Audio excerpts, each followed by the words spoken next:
Stockwatch is brought to you by Merchant Waste. Where others stop, we push further. Because we believe business as usual doesn't lead anywhere new. Go beyond with Merchant Waste. Finance, invest, insure.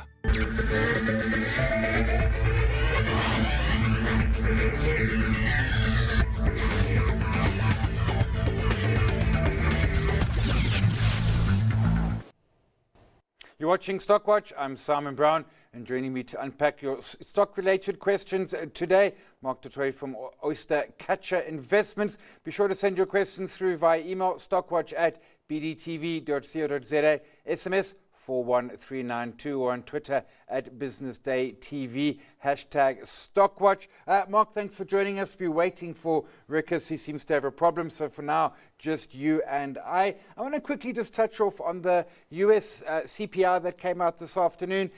My thought, correct me if you think I'm wrong, it wasn't a surprise, 2.9, and that it's probably not going to change the outcome of the FOMC next Wednesday, which is expecting for a rate cut. They are focusing on the jobs data from last week. Yes, exactly. So in line with expectation, which is normally what the market likes. And I think that now the expected rate cuts, which has already basically been priced by the market, will materialize. We saw the jobs coming in a little bit weaker.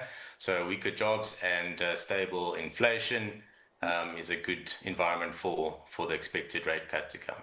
Yeah, take a point in that. Ricus Reeders, PSG Hole in One, Ruimsig has joined us. Ricus, I want to jump into some numbers that come out, and I want to start with Discovery.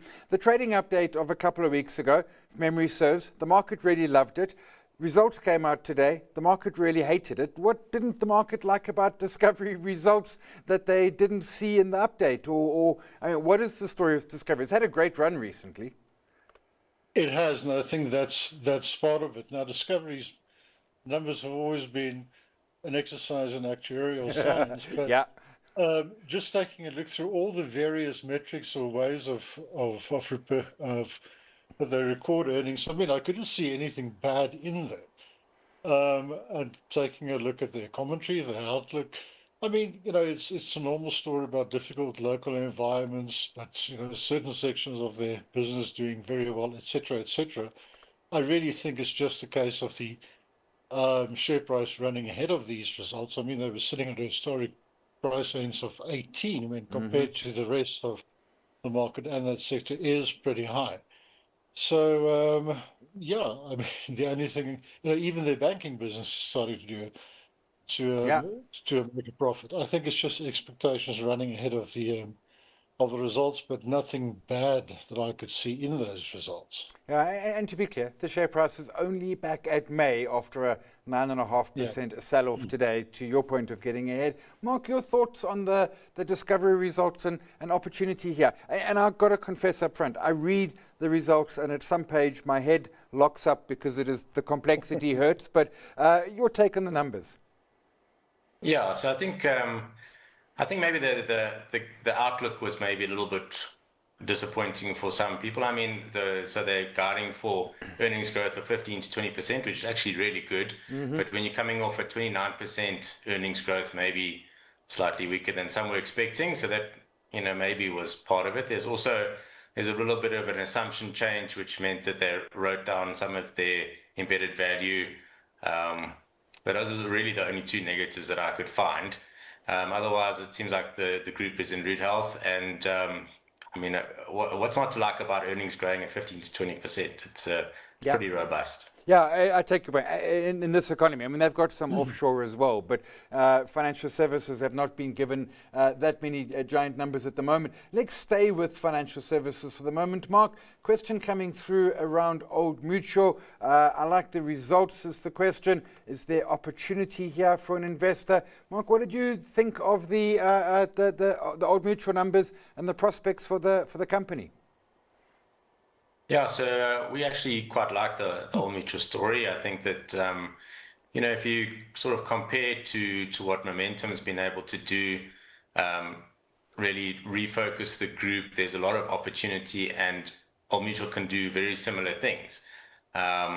They've got a lot of costs, I think, that they can be more efficient with. They want to grow a bank which will build on their banking license, which is probably the least exciting part for me. But I think that there's a lot of opportunity within Old Mutual to improve and certainly come off a low base. So yeah, I think there's a lot to like there. And then they announced I think share buyback program, so optimizing capital. So yeah, I like the story quite a bit. Yeah, and Ricus, another bank. It doesn't thrill me much, but nonetheless, your thoughts on Old Mutual? Yeah, I mean, the price has had a nice rally in anticipation of these results, which I think were better than one have gotten used to expect from Old Mutual and this new management. And as Mark just said, there's a lot that they can do to make those operations more efficient, more profitable, and get rid of, I think, which has been a really tepid growth story for a number of years in Old Mutual. But I wouldn't chase it right now. I think there's still some proof to be made in that pudding before I completely think that Old Mutual has reinvented itself. So it's still not, it's got the potential to be a higher quality business, but not yet realized, although they are making the right noises. And some of those numbers certainly were better than they had been in the past. Question coming through, Ricus, on Italtile. I think we've chatted around this before. And the question is, I bought it a month ago. It's been wildly volatile. What's the story? I suspect the story is a month ago it was a trading update. 2 odd weeks ago it was results, and obviously the take from that. Ricus, a tough space. We got GDP 0.8%, which means we're all poorer because population growth probably 1.4. A tough economy, a good company, but is it investable? Your thought on Italtile? I don't think one can expect a lot out of them as long as our economy remains in the doldrums. And it's not as if they are so diversified as far as their product offering is concerned that some sections might do well and some sections not. They're in the tiling business and they're getting hammered by cheap imports. I mean, they can beat on quality, but when your consumer is stretched, you cannot compete on price if somebody is dumping over here. So it's a well-run company in an extremely difficult part of the economy, and also sitting with a very unique product where they can't really diversify income streams away from that. Yeah, I take your point, Mark. I mean, one of the other challenges, some of the markets they sell into have put tariffs, and of course that's not the US, some of the African markets. Mark, your thoughts on Italtile? I mean, to the point, great company, but a tough market. Yeah, exactly. I mean, very good management team, but you're fighting a difficult headwind, a slow growth, and not a lot of building projects at the moment. Gauteng housing market's also pretty depressed, although starting to improve. Yeah. But yeah, I just probably better opportunity elsewhere. Then my question to you, we're talking housing. I don't know if either of you follow. This is a small, in fact, I think we can call it a micro cap. What about Balwin? They build houses. We have lots of need for houses, although I don't know that consumers are swimming with cash to buy them. Mark, is Balwin a stock that you follow? Certainly, last time I checked, the price had been having some fun. Yeah, I think Balwin's a stock that always kind of appears to be good value because it trades on a very low PE multiple. But I think that, it's probably a good way to think about it is it's more of a construction play. It needs to build these units. It needs to then offload them. It's over-indexed to Gauteng, so it's in the difficult housing market. So yeah, and it's also, it's quite a small count on the JSE, so there's not a lot of coverage of the stock. And I think unless you think that there's going to be a real boom in the housing market, it's one that I think that you can probably avoid. Yeah, and it is 81% off the 52-week low. Ricus, is Balwin one that you keep an eye on much? Gosh, no, I'll just waffle if I talk about it. I know the share price has had a nice rally from what was really completely oversold levels. So obviously there's a market perception that things might be better than they were, but as to why and what their future prospect is, I'll be guessing. Yeah, no, fair point. And it's going to be tough out there regardless. What about Ricus Sappi, paper companies? And Mondi's getting a lot more love these days. Paper, volatile, challenges galore. At Ricus, any love for Sappi? Yeah, that's on the show a week or so ago. And and as I said then, and I still maintain, I don't even try and give fundamental values or anything like that on Sappi. I just follow technical trading signals. And in that respect, they're at a point where over the decades, um, you would have gained quite a lot of share price movement for various different reasons. And don't ask me why, it's just what it is. But it certainly is only for traders, and you've got to prepare to get your timing wrong to the extent that it might be even 20%, 25% lower from where you buy it. But it's certainly not in, and again, just taking a look at a graph, technicals. Yeah. It's probably closer to a bottom than it has been over the past, let's say, 5-6 years. It's also below the levels it was a decade ago. And Mark, Sappi, is that one that you give thought to? Yeah, I think that I mean they've been in a difficult environment for a long time. I mean, like you referenced, the share price hasn't done anything for a long time, and it's because they were producing predominantly graphic paper at the time, and we know what's happened to newspaper sales and to magazine sales of, we don't use these things mainly anymore. But they were able to swing their business into more dissolving wood pulp production, which actually goes into the textile industry.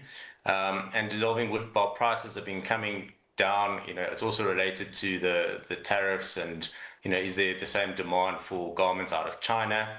But the DWP price does seem to have found a floor at about $820. So from here, it's a case of, is this price, the DWP price, going to go up? In which case, Sappi's a buy. If it stays where it is, then Sappi's going to have a difficult time again because it has quite a bit of debt on the balance sheet and it needs prices to go up so it can service that debt. So it's in a difficult space. But like Ricus said, I mean, I think it probably is on a probability basis at a bottom. We just have to see if the wood pulp prices can continue to go up a bit. Yeah, so one of those, excuse me, watch the wood pulp to get the story. Ricus, let's come to you because the question is around the charts more than the underlyings. But platinum and palladium both ran, what was that, July-ish or so. They've had pullbacks. They've run again. The question is, please ask my favorite technicalist, which I think is you, what the thought is on the PGM charts, because the viewer thinks they're looking fairly good. Your take? Well, I always like to confirm things, but if we're talking technicals, the platinum price itself is forming a bull flag, basically. In other words, it's gone up, it's gone sideways, drifting down a little bit. If it takes out the previous high, then you've got another leg up.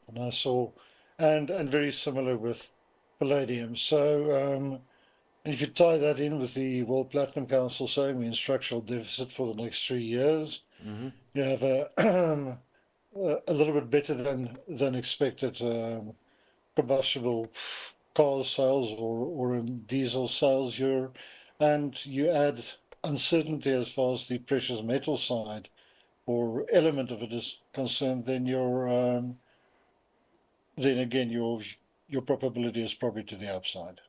Mark, what's your take on PGMs? Is a sector you're interested? I mean, single commodity miners always come with their health warnings, but when they move, I mean, we've seen it in the gold miners, they move. Yeah. I mean, it's a very interesting sector. I guess, it's only really South Africa and Russia that produce these metals in any quantity. There's a little bit out of North America and Canada. And yeah, it's difficult to say where the prices go from here. They've had a very strong rally. I think we will need to see some improvements in vehicle demand because a lot of PGMs go into the catalysts in ICE vehicles. I think that could really get the prices going. In South Africa, the supply was under pressure in the first half of the year because of flooding particularly at Amandelbult at what's now called Valterra.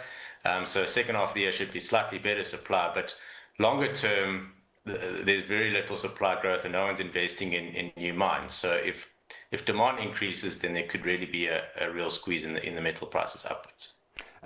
Mark, let's stay with you. A question came through about the proposed merger between Anglo and Canadian Teck. Two questions coming in. The one is, should we be worried that they're going almost all in on copper? Is there really going to be copper demand at the levels expected in the decades ahead? And the second question was, does this perhaps wake up Glencore or BHP to come back for other bids? Mark, first part, copper, what do you think of the deal generally, and could we see other bidders come in? Yeah, I think it was a very good deal for Anglo American because it actually makes them a more difficult takeout target. So a very good deal for Duncan, the CEO, and if the deal goes through, they get Teck without paying a big premium for the company. So two good things for Anglo American.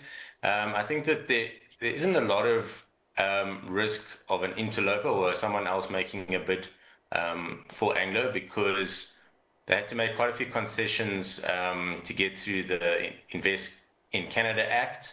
So they're moving their head office to Vancouver. They have to pledge investment into Canada. It makes it more difficult for another business like Billiton or for Glencore.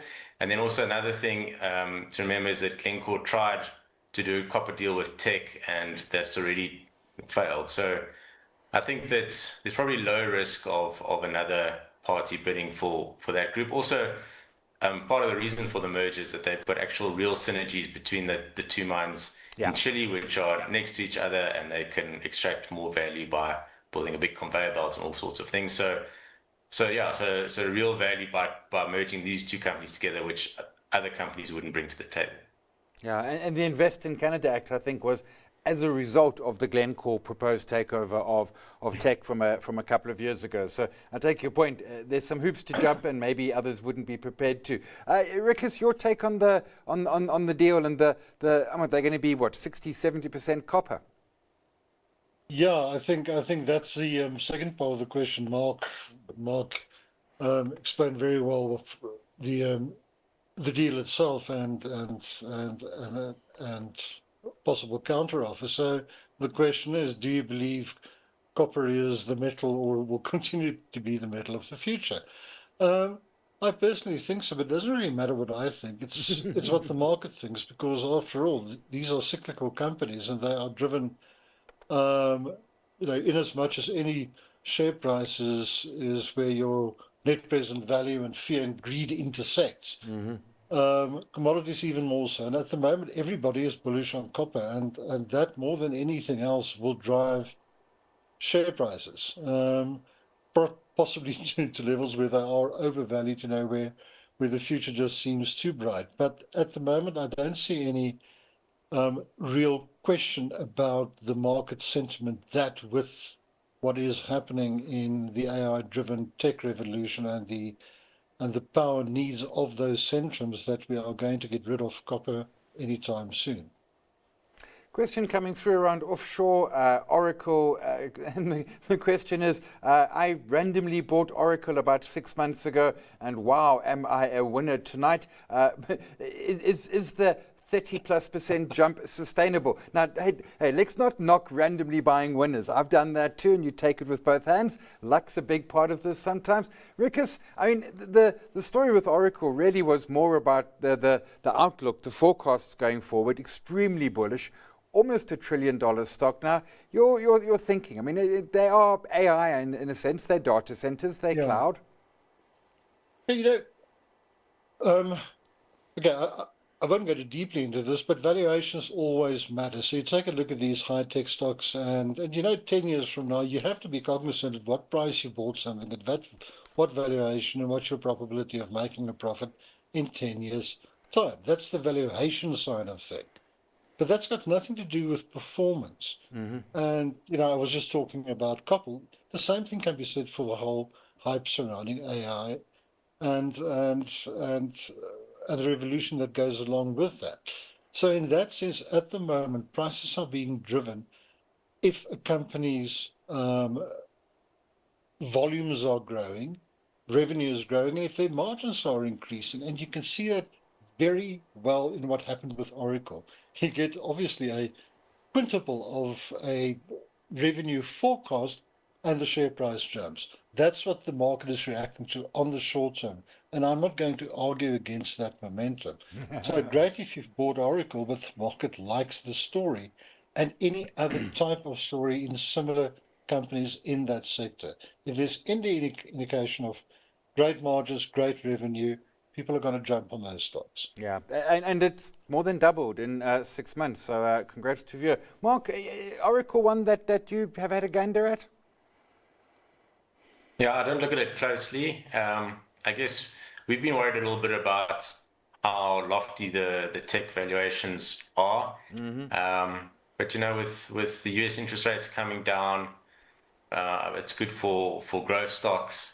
You do have to watch the long bond yield in the US. I mean, that's actually higher than what we thought it would be. So that's a negative signal for growth stocks. But yeah, I mean, they keep coming out with great earnings, keep beating forecasts. It's pretty amazing to watch. So I'm not sure when it ends, but you know, when it slows down, the prices are going to contract quite a bit. Yeah, and to the point, it will end. It just wasn't today, it turned out. I mean, we don't, to Ricus's point, we have no idea when that will actually happen. A question coming through around Omnia.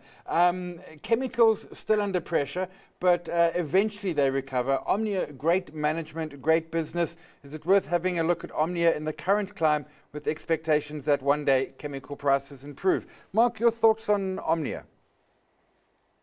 Yeah, it's certainly been a real turnaround story, and the management team have done a great job.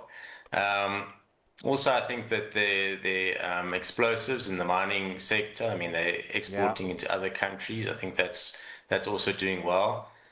Chemical prices internationally have been depressed for quite a long time, and there still is capacity being built in China. And you know, we're watching chemical prices quite closely because it has quite a big impact on Sasol's earnings. So I think if you can, it does seem like the chemical prices have found a floor, but there's no indication that they're going up.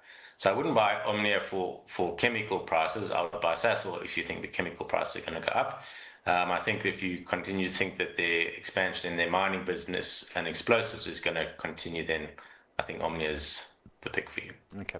Ricus, I'm not going to get your point on Omnia because we need to go to some stock picks. And you've gone off to JP Morgan. Fun fact, Jamie Dimon started CEO 20 years ago. The man's been there for an age. Ricus, JP Morgan, your pick. Yeah, we were talking about exuberance in the market, and basically JP Morgan is a case of preparing for the worst and hoping for the best as far as I'm concerned. They've been very conservative in providing for if things go bad. And I think they're probably the best run bank in America, certainly. And they've got the track record to prove it, to improve it. So what I like about it is that they're quite defensive if we do see stress from inflation. You know, if we're going to stagflation in the Americas, they will, to a certain extent, have provided for that. And hopefully one gets some protection from that side. But if things go well, JP Morgan will do, banks will do well, JP Morgan will do exceptionally well because of their management. Yeah, no, and I like your point. They kind of position for worst case, and if worst case doesn't happen, they'll do excellent. Mark, you're going with FirstRand. Results out today. Market really, really liked it. Stock up over 6% on the day, and your stock pick today. Yes, so I think that their results were very good. Earnings up 10%, and that's despite increasing their provision for in the UK there's this motor investigation into commissions, and there's going to be some redress. So they've provided for that. But I think that the outlook statement was really what got the market excited. They're saying that earnings are going to grow mid-teens. So if you adjust for the provision in the base, it's sort of at least double-digit growth. And also saying that the advances or the lending environment is picking up in South Africa. Secured lending in more so than unsecured, which is actually good for our entire banking sector. also that the UK business, despite really tough macro, they grew their lending book 8% there. Earnings grew 2% in a very difficult environment. So I think that the bank is really well placed, and outlook statement is positive. And I know that the foreigners love to come in for FirstRand. So I think once the FCA redress system is announced later this year, once that's out the way, I think that there'll be some real interest in FirstRand again, and the share price will do well. Yeah, and if you contrast the results with the others and the statement with Nedbank, I think I take your point, leader of the pack in many ways. And that's all for Stockwatch today. Thanks to our guests, Ricus Reeders, PSG Hole in One Ruimsig, going with JP Morgan, Mark du Toit from Oyster Catcher Investments with FirstRand. Remember to tune in next Tuesday, 5 p.m, as we're bringing you the JSE Stock Pick event, where you will get inside analysis from some of the stocks that are catching the eyes of the investment community. But that's right here on Business Day TV. Up next, the close. Stay watching.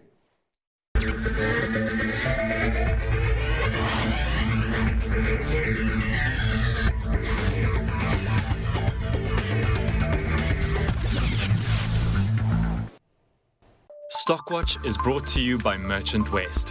Where others stop, we push further. Because we believe business as usual doesn't lead anywhere new. Go beyond with Merchant West. Finance, invest, insure.